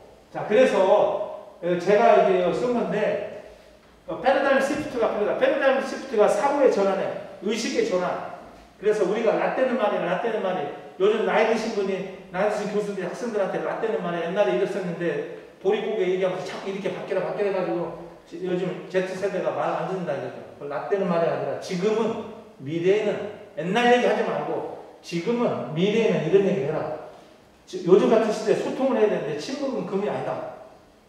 침묵은 돌이다. 그러니까 대화를 많이 하고 일을 열심히 해라가 아니라 work hard가 아니라 work smart. 열심히 하면 안 됩니다. 열심히 하는 게 아니라 지혜롭게 해야 돼, 지혜롭게. 제가 우리 학교 동국대 들어오다 보니까 왼쪽에 돌에다가 아마 이 학교에 우리 학교의 교훈인 것 같은데 지혜 하나가 생각이 안 나. 지혜, 정진, 자비 맞아요. 지혜, 자비, 정진이라고 딱 보고 아하 그렇구나. 지혜, 자비, 정진을 제가 딱 보고 이게 마음속에 이렇게 와닿았었습니다. 지혜롭게 일해야 됩니다. work smart가 아니라 work smart. 혼자서 일을 잘하는 게 아니라 혼자서 일을 묵묵히 잘하는 사람을 조직에서 원하지 않아요. 혼자서보다 여러 사람에서 함께 잘하는 사람을, 시너지를 창출하는 사람을 조직에서 원한다. 그 다음 배워서 넘쳐야지. 지금도 제가 배워서 넘주고 있고 여기 법회할 때 큰 스님도 오셔가지고 본인이 깨달은 진리를 또 여러 도반들한테 또 그 본문을 또 알려주는 거잖아. 진리를 알려주는. 배워서 넘줄 때 진리는 그 지식은 더 커지게 된다. 한우만 파는 게 아니라 다른 우물도 팔아. 한우만 파는 게 아니라 다른 우물도 팔아. 요즘같이 다양화된 시대에서. 응? 자, 요거 넘어갑니다. 자, 그래서 생각의 전환이 필요하다고 했는데 이렇게 하는 거예요. 응? 생각이 전환. 여러분들 여기에서 이소희, 이게 이 사람이 원래는 이렇게 돼 있었어. 문자가 이렇게 온 거예요. 당신의 이름이 뭐요? 당신의 직업이 뭐요? 하니까 문자가 이렇게 온 거야. 이거 한참 몰랐는데 이걸 휴대폰을 뒤집어 놓고 보니까 이소희가 되더라. 이소희. 이소희. She said eggs. 계란판을 자, 그래서 역발상이 필요하듯이 자살을 거꾸로 하는 사람은, 자살하려는 사람을 거꾸로 생각하면 자살은 살자다. 그 정도 용기가 있으면 뒤집어 생각해봐라. 살자. 위기에는 위기와 기회가 있어. 항상. 그래서 그 위기를 넘어서면 기회가 있다. 체인지. 변화를 해야 되는데, 변화를 하게 되면 새로운 또 찬스가 생기고, 여기까지가 아니라 지금부터 impossible에다가 한 칸을 띄우게 되면 I'm possible. 불가능이 아니라 나는 가능하다. I'm possible. Opportunity is nowhere. 기회는 아무데도 없다가 아니라 여기서 nowhere를 한 칸을 띄우면 기회는 지금 여기에 있다. 기회가 없는 게 아니다. 이 어려운 시기에 학생들이 안 들어오고, 그럼 학교 운영에 수입이, 매출액이 줄고, 그럼 이 상황 속에서도 어떤 솔루션을 찾아야 되는지, 그 존재하는 이유가 우리가 의사결정하는 사람, 정책위원들, 또 타스크포스 운영하시는 분들이 아닌가, 그런 생각이 듭니다. Opportunities now here. 결국은 이게 계속적으로 이렇게 발전해 나가면 좋겠습니다만, 기업이 성장하듯이 대학교도 지금 코로나로 인해서 지금 매출이 올라가는 데가 있고, 지금 마스크라든지 소독제라든지, 그 다음에 진단 툴키트 하는 사람들, 방호복 하는 사람들, 비닐 하는 사람들, 세제하는 사람들은 옛날보다 매출이 더 많이 올라가는 거예요. 소독제, 청소하시는 분들 있지 않습니까? 옛날보다 매출이 더 많아요. 그 다음에 택배 회사들. 사람이 죽을 정도까지 물량이 많은 거예요. 네? 그런 와중에서 뭔가를 우리가 찾아내야 돼요. 그래서 계속 올라가면, 이렇게 올라가면 좋겠습니다만, 지금 코로나로 인하든 유가가 인상이 되든 아니면 뭐 회사에 무슨 문제가 생기게 되면 매출이 떨어지고 이익이 떨어질 때가 옵니다. 그럼 이 떨어질 때 탄력을 받아서 제2의 솔루션을 찾으면 제2의 성장이 될 것이고, 여기서 이 변곡점에서 우리가 새로운 혁신을 하지 않으면 부도나 파산이 되는 거죠. 기업도, 학교도, 학생이 없으면, 기업도, 고객이 없으면 부도날 수밖에 없고 파산이 될 수밖에 없는 거죠. 그래서 끊임없는 혁신과 경쟁력을 갖출 수밖에 없다는 것입니다. 그래서 우리가 유비무한인, 준비하면 위태로움이 없다. 그리고 거안사이라고 합니다. 편안할 때, 우리가 편안할 때 위기를 대비해서 또 다른 대응책을 항상 준비를 해야 된다. 이걸 거안사위, 유비무한 이렇게 합니다. 그럼 이 어려운 시국에 지켜야 될 사람들이 누구냐? 조직의 리더의 몫이다. 조직의 리더입니다. 학생도 아니에요. 우리 학교의 교수님들, 주요한 정책을 내리시는 교수님들, 그 다음에 또 여기 명예 교수님들, 그 다음에 여기 총장님들, 원장님들, 이렇게 해서 이 불안을 이기기 위해서는 조직의 리더가 존재하는 이유가 뭐냐? 그 어려움을 극복하기 위해서 조직의 리더가 존재한다. 네. 자, 요거 그렇고, 자, 요거 보시면, 요거를 한번 설명드리면, 자, 우리 학교 교직원이 여기서 지금 어려운 시기에 제2의 성장을, 제2의 혁신에서 일어서야 돼. 그럼 뭔가 변화를 해야 되고 혁신을 해야 돼. 그러려면 구성원들한테 지금 현재 우리 동국대에 처한 상황이 이렇다. 경쟁 학교에 비해서 취업률이든 들어오는 학생이든 그다음에 전체 매출액이든 지금 현재 상황이 이렇다. 그러면 앞으로의 우리가 어떤 비전을 가지고 안 된다 생각하지만 어떤 비전을 가지고 우리가 왜 여기서 지금 혁신하지 않으면 안 되는가, 변화하지 않으면 안 되는가를 그 필요성을 우리 교직원한테 인식을 시켜줘야 됩니다. 근데 인식을 안 시켜주면 문제가 없는 걸로 생각하고 방관하는 거죠. 방관. 그 다음에 변화의 명확한 비전. 그러니까 이렇게 어려울 때일수록 어디로 우리가 한 방향으로 가면 지금 어렵지만 2년 후에 3년 후에 다시 정상의 상태로 우리가 고지를 점령할 수 있다. 어떤 부분을 혁신할 수 있다라는 그 비전을 교직원들한테 제시를 해줘야 되는데 그 제시를 안 해주면 혼란에 빠지고 이 회사가 이 학교가 비전이 없구나 생각하고 또 다른 데로 갈 생각을 하게 되는 거죠. 그 다음에 그러면 이런 비전이 있으면 우리 회사, 우리 학교가 분명히 이런 혁신과 변화를 하게 되면 우리가 분명히 이룰 수 있다. 그런 학생들하고도 그 다음에 교직원들하고도 그런 신념을, 믿음을 가져야 되는 거죠. 믿음이 없으면 어떤 진리를 갖다 줘도 믿음이 없으면 그게 나한테 들어오질 않아요. 그런 믿음을 가져야 되고, 믿음이 없어져 버리면 회의감에 빠져버리고, 그 다음에 그런 명확한 비전과 주요 전략이, 중장기 전략이 나오고 우리가 변화의 포인트가 설정이 됐으면 그럼 앞으로 어떻게 실천해야 될 건가. 근데 그 실천을 하지 않으면 좌절에 빠지게 돼 있죠. 그래서 이 중에서 이 네 가지가 어느 하나라도 빠지면 이거는 혁신은 제로가 된다. 왜? 곱하기니까. 더하기가 아니라 곱하기다. 곱하기. 하나라도 안 되면 이거는 혁신이 될 수가 없다. 자, 오늘 이제 마무리를 하면서 제가 요거를 할 겁니다. 마무리를 하면서 뭘 하냐면,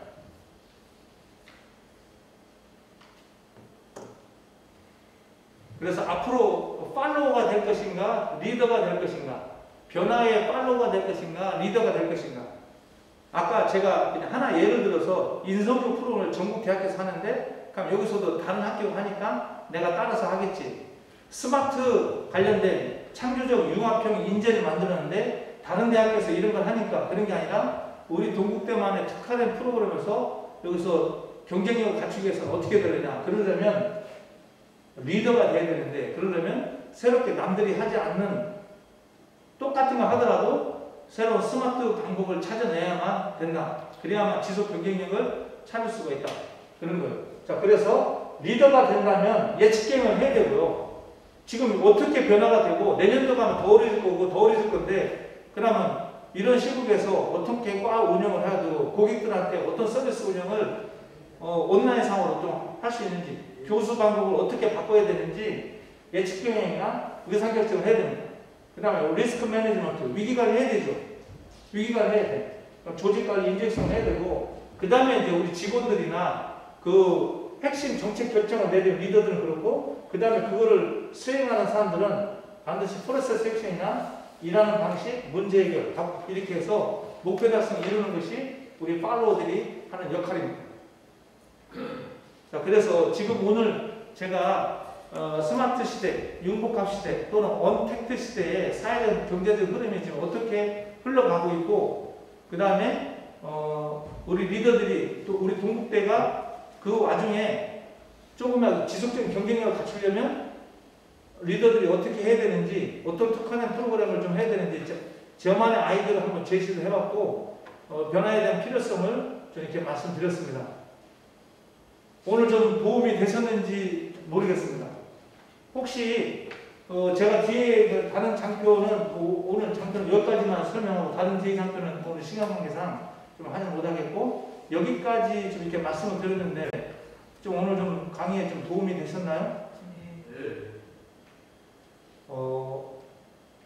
질문이 있으면 한번 해보시죠. 질문. 요 강의 내용이든 강의 내용이 아니든 좋습니다. 제가 오늘 강의 듣고 나서 어떤 질문이 있으면 한번 해보시죠.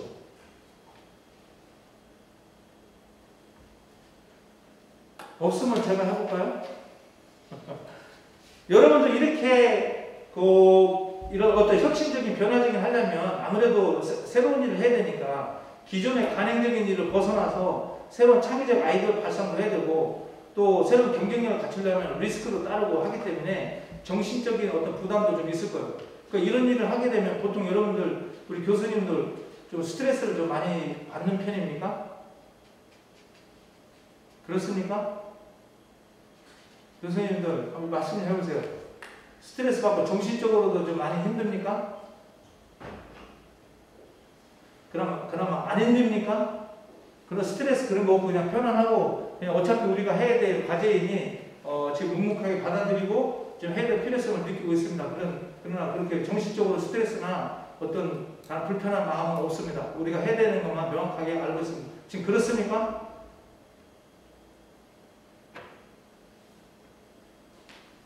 없으면 제가 질문 없습니까? 질문 없으면 제가 마무리 멘트를 하고 끝내겠습니다. 질문 있으면 하시고. 사람의 그 역량에 따라서 예. 변화에 잘 변화하는 사람도 있고 또 이러한 사회적 변화에 대해서 변화를 잘 하지 못하는 사람이 있습니다. 예. 이 변화를 하는 사람들은 이런 것들이 변화해서 두려움이 없지만 이런 변화를 잘 못할 때 예. 가족들의 그런 부분에 대해서 말씀해 주십니다. 예. 변화를 못할 때. 자, 그거를 좀 앞으로 좀 가서 좀 설명을 좀 드리겠습니다. 그거를 좀 제가 앞에 가서 설명드릴게요. 요걸 좀 설명드리겠습니다. 제가 아까 이거 설명을 안 드리고 갔는데, 요걸 좀 설명드릴게요.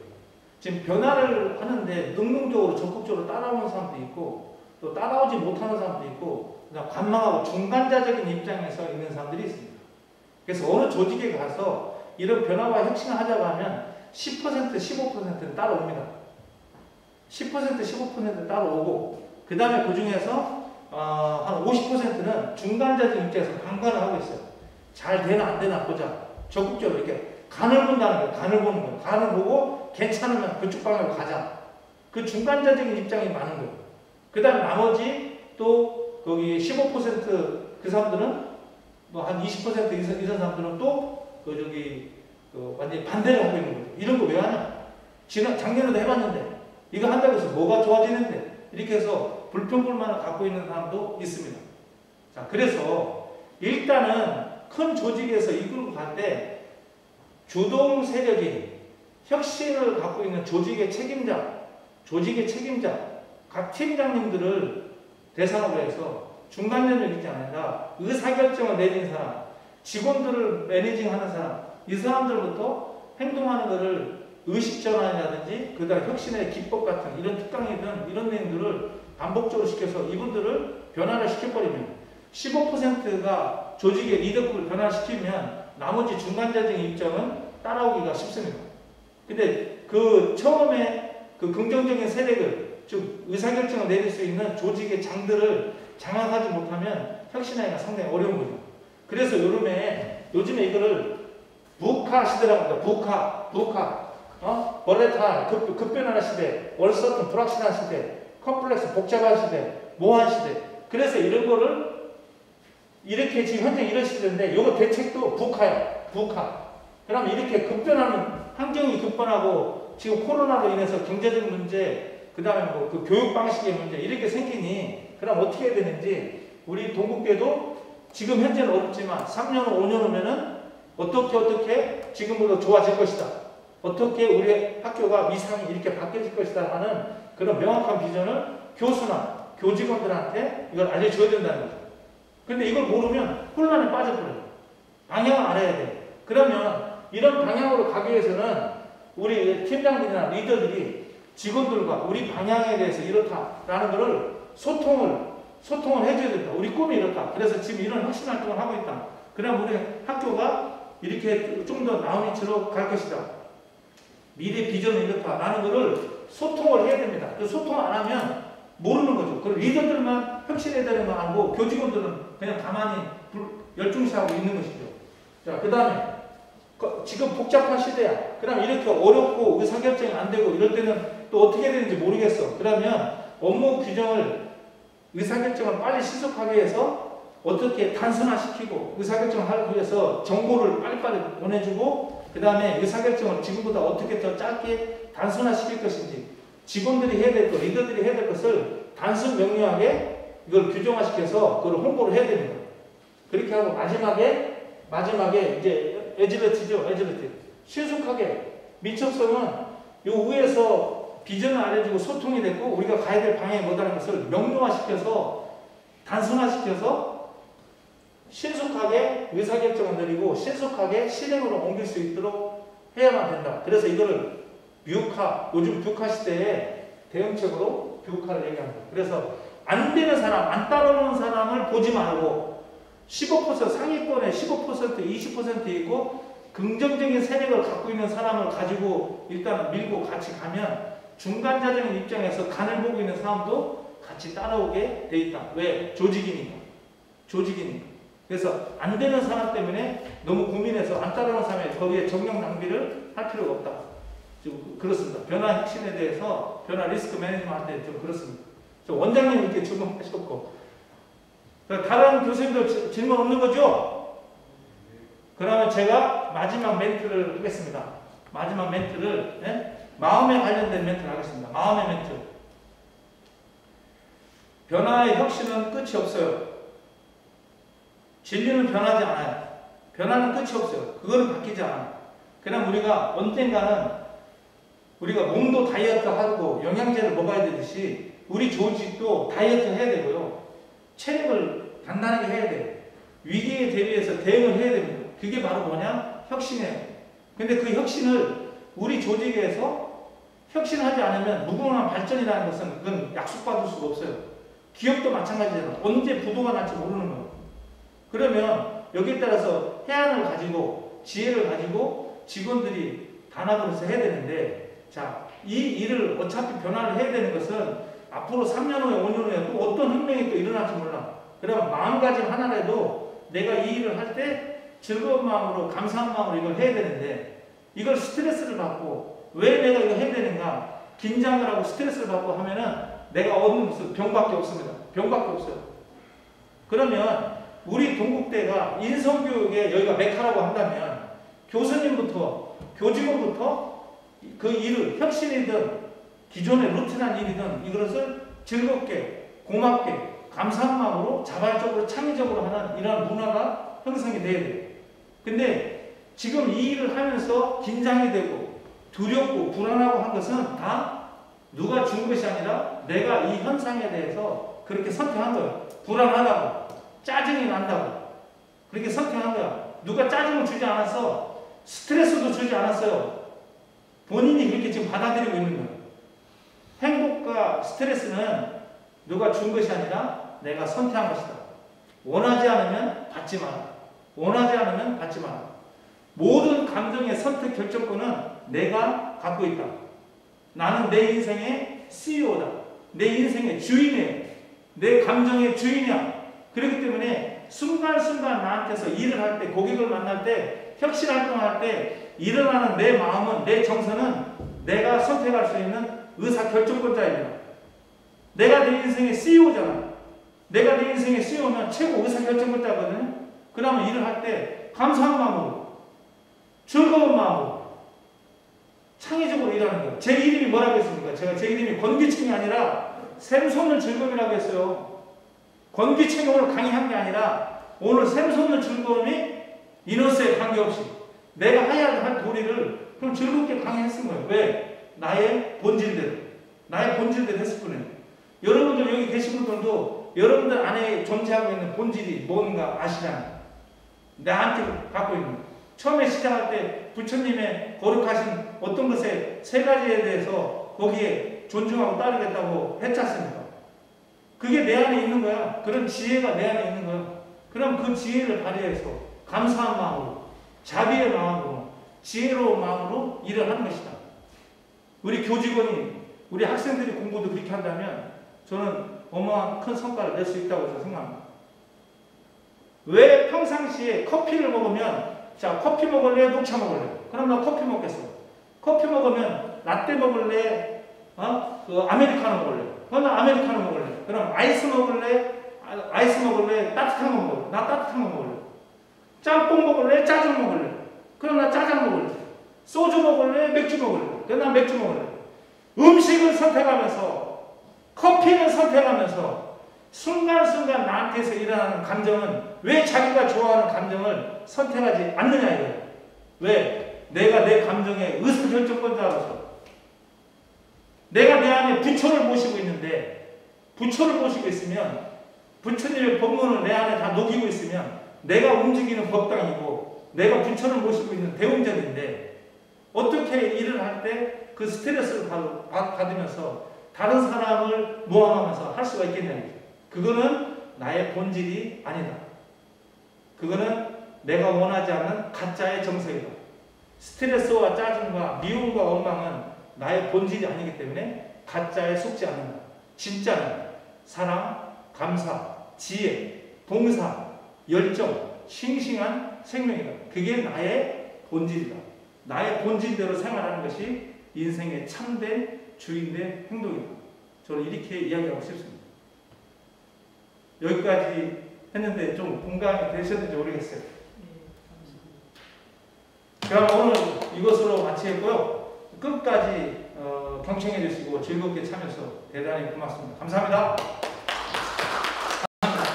네, 코로나19로 인한 전 사회적 패러다임이 전환기에 있는 요즘 오늘 대표님의 강연이 그보다도 크게 의미있게 들어봤습니다. 다시 한번 감사의 큰 박수 부탁드리겠습니다. 네, 공지사항 전달드리고요. 오늘 법회를 마치도록 하겠습니다. 2024년도 제2학기 수계법회는 11월 26일 오후 2시부터 1시간 동안 정각원에서 진행되겠으며 대표자분들을 제외한 신청자들분들께서는 예배수로 참여 부탁드리겠습니다. 미팅 번호는 추후에 안내드리도록 하겠습니다. 자, 이제 사원서원을 부르며 다 함께 법회를 마무리하도록 하겠습니다. 모두 자리에서 일어나시어 불기를 향해 합장해 주십시오.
이상으로 2024년도 제2학기 11월 교직원 정기법회를 모두 마치겠습니다.